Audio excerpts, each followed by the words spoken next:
difference between streamline and turbulent force. We discuss about the streamline already in previous video, which the liquid or air flow in smoothly with a smaller velocity than critical velocity. That is called a streamline. Streamline कशाला म्हणायचं? ज्या फ्लुइडची हवा किंवा पाणी या फ्लुइडची velocity small असते, लहान असते, एका ठराविक व्हेलॉसिटीपेक्षा, त्याला आपण स्ट्रीमलाईन म्हणतो.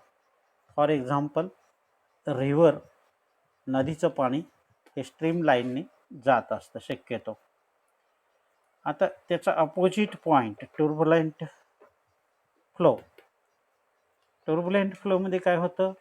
Irregular unstable flow of liquid. आणि त्यातली व्हेलॉसिटी कशी असते? Increases behind critical velocity. आपण स्ट्रीमलाईनमध्ये लेस दॅन क्रिटिकल व्हेलॉसिटी म्हणली होती.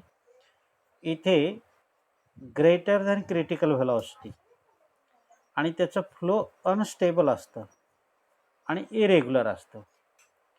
म्हणजे इथे नदीचं उदाहरण देता येईल का? नाही. इथे बेस्ट एक्झाम्पल देता येईल ओढ्याचं. ओढ्याचं पाणी कसं वाहतं? इरेग्युलर शेपने इरेग्युलर वाहत असतं.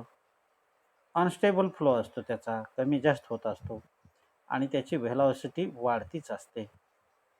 आणि हे क्रिटिकल व्हेलॉसिटीपेक्षा जास्त असल्यामुळं त्याला टुर्बुलंट फ्लो असं म्हणलेलं आहे.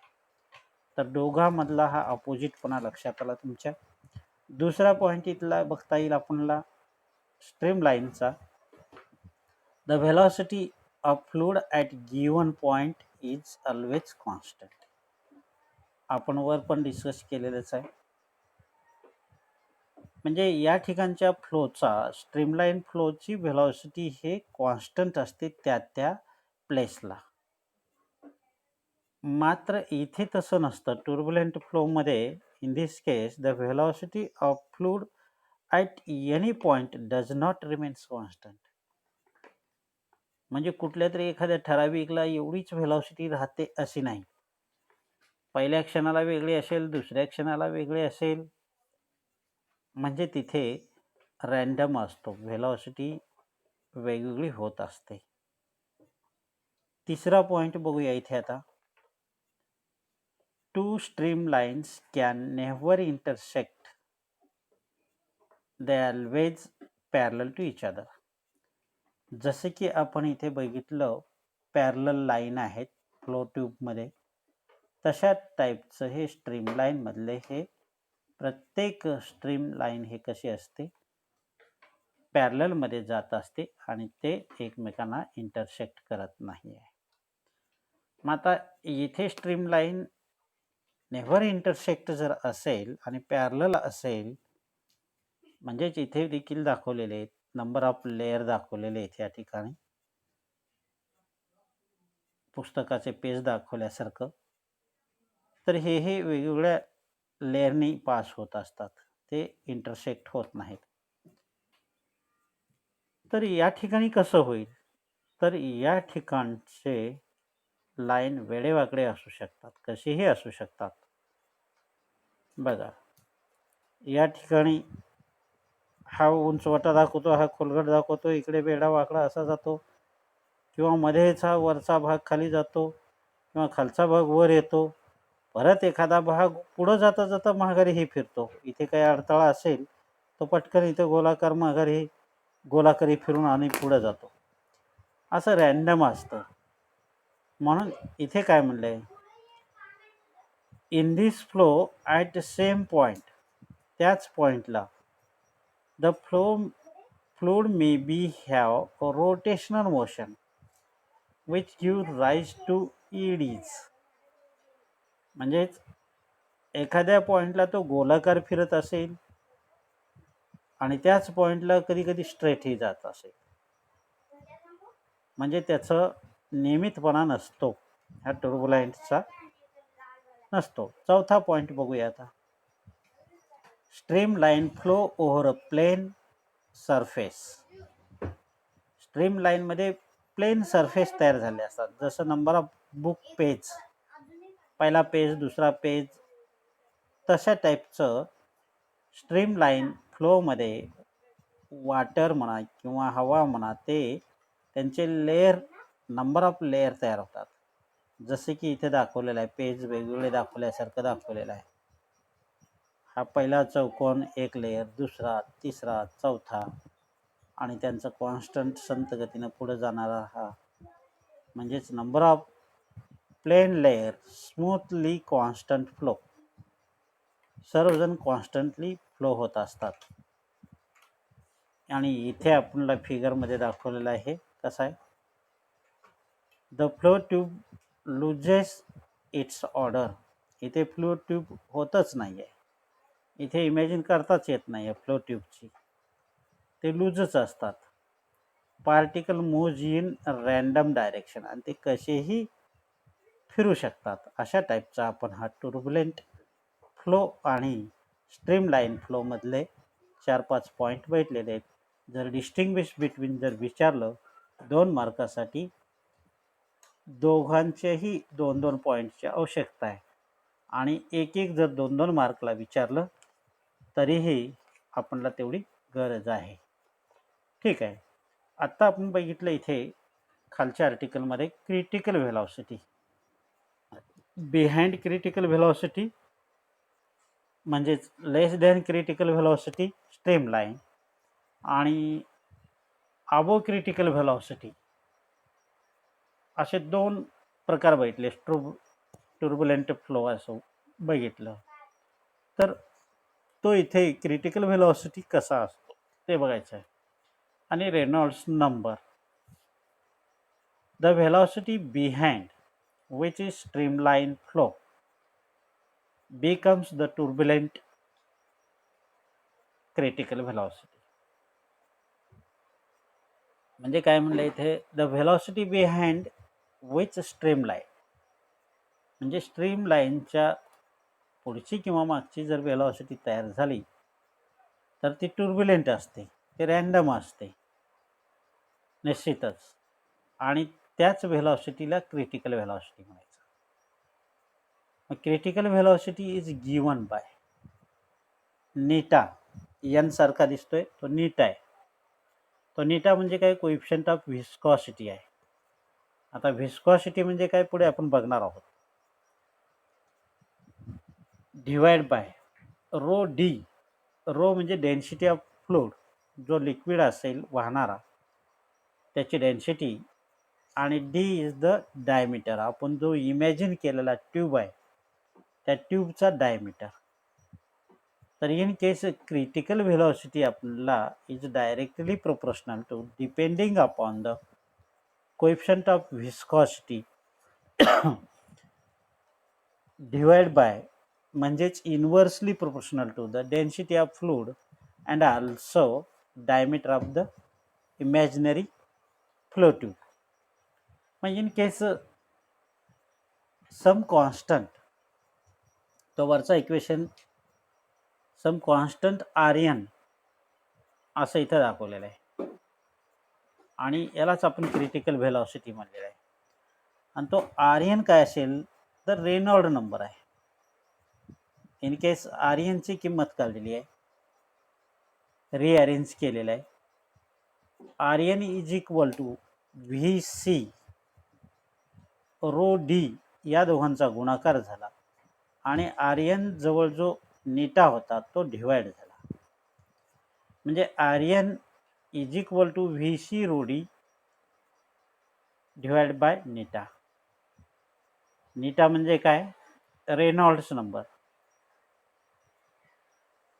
नेक्स्ट, आता इथे काही छोटेसे केस आहेत 2-3. आर्यन इज द प्युअर नंबर आहे, हा प्युअर नंबर आहे. It has no unit no dimension, म्हणजे त्याला युनिट नाही, डायमेन्शन नाही. आता केस इथे समजा, आता ही आर्यन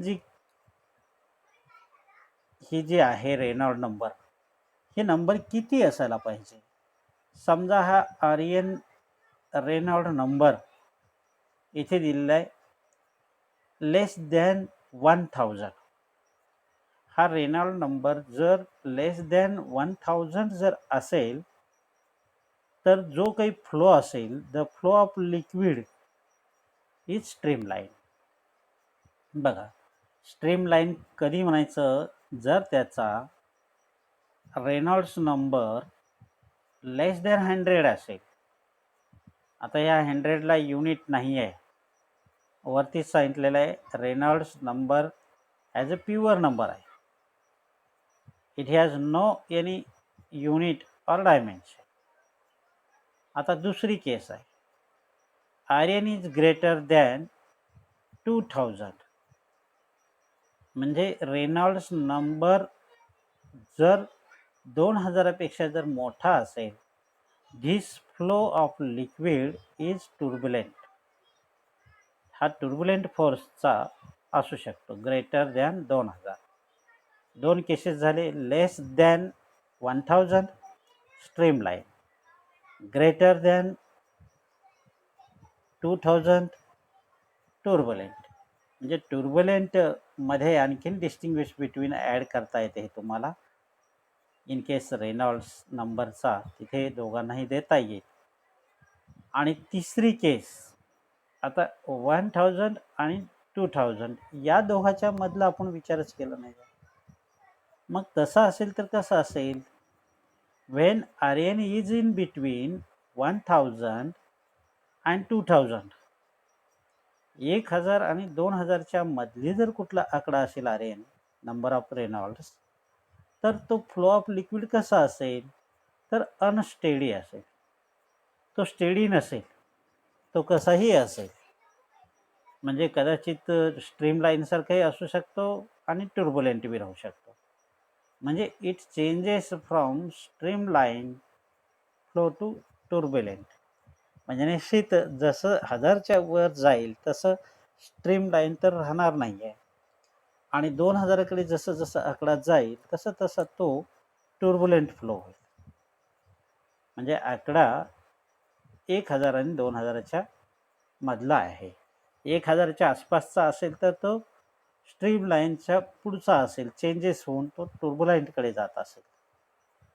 आणि 2000च्या आसपास असेल तर तो टुर्बुलेंट फ्लोसारखा असेल. अशा टाईपचं हे आपण क्रिटिकल व्हेलॉसिटीच्या संदर्भामध्ये बघितले. असे छोटे छोटे कन्सेप्ट बघितलं.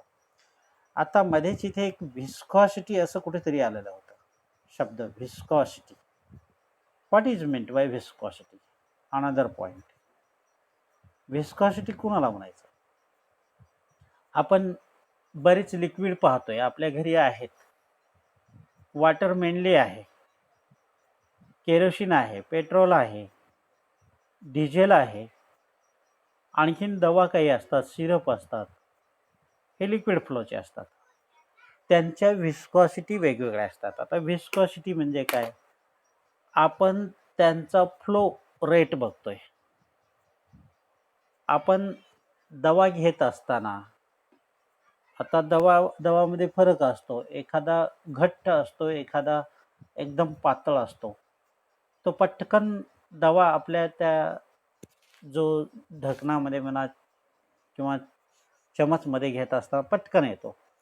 आणि जो घट्ट असेल द्रव, तो सिरप थोडा थोडा येतो. आला तर पटकन येतो आणि आता थोडा थोडा येतो. फॉर एक्झाम्पल होनी, मध आहे किंवा तूप असेल, घट्ट असा असलेला थोडासा पातळ तूप असेल, याच्यामध्ये आणि लिक्विड एकदम पाण्यामध्ये फरक आहे. किंवा एखाद्या उंचवट्या भांड्यामध्ये जर आपण लिक्विड घेतलं वेगवेगळे टाईपचे आणि त्याच्यामध्ये एखादा स्पेरिकल बॉब सारखा किंवा खडा वगैरे टाकला, तर तो पटकन कोणत्या तळाला जाईल? ज्याचा लिक्विड हा पातळ आहे त्याच्यामध्ये पटकन तो बुडाला जाईल आणि ज्याचा घट्टपणा असेल त्याच्यामध्ये थोडा वेळ लागेल, सावकाशरीत्या तो त्याच्या बॉटमला जायला वेळ लागेल. म्हणजे ते व्हिस्कॉसिटी म्हणायचं. मग आता व्हिस्कॉसिटी कुणाची जास्त कुणाची कमी? ज्या लिक्विडमध्ये पटकन तो बुडाला जाईल किंवा लिक्विड ओतून घेताना पटकन व्यवस्थित येईल, त्याची व्हिस्कॉसिटी लेस असेल, कमी असेल. आणि जो ओतून घेताना मधासारखा जो पदार्थ असतो त्याची व्हिस्कॉसिटी जास्त आहे. आता त्या संदर्भात बघूया आपण. व्हिस्कॉसिटी ॲक्टिव्हिटी इथे दिलेली आहे. When we pour water into the container. आपण प्रयोग करूया. हे घरचे प्रयोग आहेत. जेव्हा वाटर दुसऱ्या कंटेनरमध्ये तुम्ही ओतताय त्यावेळेस it flows quickly, freely and quickly. तो एकदम फ्रीली येतो, जसं तुम्हाला पाहिजे तसं, आणि क्विक येतो. आणि त्याच्या उलट जर व्हेन वी pour सिरप किंवा मध, honey, it flows slowly and stick to the container. आणि तो म्हणावा तसा एकदम पडत नाही आणि सावकाशरीत्या पडतो आणि बराचसा भाग त्या कंटेनरला चिकटलेला असतो. हा दोघांमधला फरक आहे. मग आता वरचा जो वाटर आहे, तो वाटर जो असेल त्याची व्हिस्कॉसिटी स्मॉल आहे आणि ज्याच्या तो पडत नाही आहे, चिटकून राहतो, स्लो आहे, त्याची व्हिस्कॉसिटी जास्त आहे. ठीक आहे. पुढचा point, the difference in both liquid is due to their frictional force. In case water has less friction force than that of the syrup किंवा होनी. म्हणजे या दोघांमधला आपण डिफरन्स बघतोय, पाणी आणि होनी, मध. तर आता सांगितल्याप्रमाणे याची व्हिस्कॉसिटी कमी आहे पाण्याची, म्हणजे त्यातला जो फ्रिक्शनल फोर्स आहे वॉटर मॉलिक्युलचा तो कमी आहे. म्हणजे एखादी वस्तू वरून वॉटरमध्ये टाकल्यानंतर ती क्विक जाते, म्हणजे ते वॉटर मॉलिक्यूल त्याला रोखू शकत नाहीत. आणि मधामध्ये जर एखादी वस्तू टाकली, स्पेरिकल बॉल, तर ती सावकाशरीत्या जाते, म्हणजे त्या मधाचे जे मॉलिक्यूल असतील ते त्याला अपोज करत असतील, म्हणून त्याची व्हिस्कॉसिटी जास्त. This property of fluid is called व्हिस्कॉसिटी.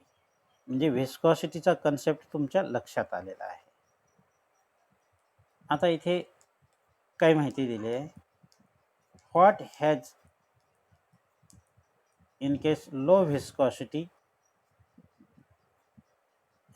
water has low viscosity and syrup honey has high viscosity. ते बघितलं आपण. आता पुढे म्हणलंय विस्कस फ्लो डायग्राम कशी दाखवले पहा. म्हणजे या ठिकाणी जे लेयर दाखवले इथली व्हेलॉसिटी जास्त आहे. एक ठराविक मिड पॉइंटला त्या लिक्विडचा फ्लो या लेयरला व्हेलॉसिटी जास्त आहे आणि इथून वरची व्हेलॉसिटी कमी कमी होत जाते आणि खालची व्हेलॉसिटी कमी कमी होत जाते. म्हणजेच या ठिकाणी व्हेलॉसिटी कॉन्स्टंट नाही आहे. एका ठराविक पॉइंटला त्याची व्हेलॉसिटी जास्त आहे आणि त्याच्यावरचा भाग आणि खालचा भाग हा कसा आहे, कमी जास्त आहे. म्हणून इथे काय म्हणले, these are number of layers. हे नंबर ऑफ लेयर आहेस having different velocity. Main velocity या ठिकाणची आहे, बाकीचे वेगवेगळे आहेत. आता ह्या दोन मधले सारखं आहे, या दोन मधलं सारखं आहे, या दोन मधलं सारखं आहे, असं डिफरंट होत गेलेले, कमी कमी होत गेलेले ऑन बोथ साइड. म्हणून इथे काय म्हणले, in this case the central layer flows fastest. सेंट्रलचा लेयर जो असेल तो फास्टमध्ये जात असतो. In case the other layer flow of the slowest, बाकीचे स्लो होत जातात.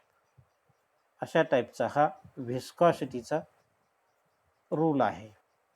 The viscosity of such fluid is 0. आणि अशामध्ये नाही, ह्या कट केला बघा, पुढं कंटिन्यू. आता इथे दुसरी डायग्राम दाखवलेली आहे, नॉन व्हिस्कस फ्लो डायग्राम. आता इथे कसं दाखवलेलं आहे, आत्ता आपण इथे डायग्राम बघितली. या डायग्राममध्ये नंबर ऑफ लेअरची व्हेलॉसिटी वेगवेगळी होती आणि या ठिकाणची व्हेलॉसिटी कशी आहे, सारखी दिसते. असे काही लिक्विड असतात non viscous flow of diagram, म्हणजे सर्व लेयर हे हॅविंग सेम व्हेलॉसिटी. आता इथे नंबर ऑफ लेयर आहेत, त्या सगळ्यांची ही व्हेलॉसिटी सेम आहे. मग सेम जर लेयरची व्हेलॉसिटी असेल तर त्या ठिकाणी व्हिस्कॉसिटी नाही आहे. In this case different layer flow with same velocity. आपण वर बघितलं, कारण काय असेल, there is no dragging opposing force. या लिक्विडमध्ये अपोज करणारे फोर्स नाही आहेत, ड्रॅगिंग फोर्स नाही आहेत, म्हणून या ठिकाणचा व्हिस्कॉसिटी कमी आहे. आता हवेमधली एखादी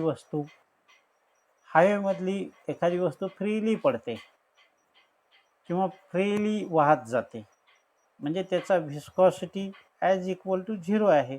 त्याच्यामध्ये अपोजिंग करण्याची शक्ती कमी आहे. मग अशांना सच फ्लूइड हॅव 0 व्हिस्कॉसिटी. मग त्यातला हेलियम वगैरे हा 0 व्हिस्कॉसिटी असलेला एक एक्झाम्पल आहे. अशा टाईपचा आपण व्हिस्कॉसिटी आणि त्या अगोदर क्रिटिकल व्हेलॉसिटी किंवा काही छोटे छोटे पॉईंट आज आपण बघितलं. उद्याच्या याच्यामध्ये how viscosity effect the flow of a fluid, या फ्लूइडवर व्हिस्कॉसिटीचा काय इफेक्ट होतो हे पाहूया. थांबूया इथे.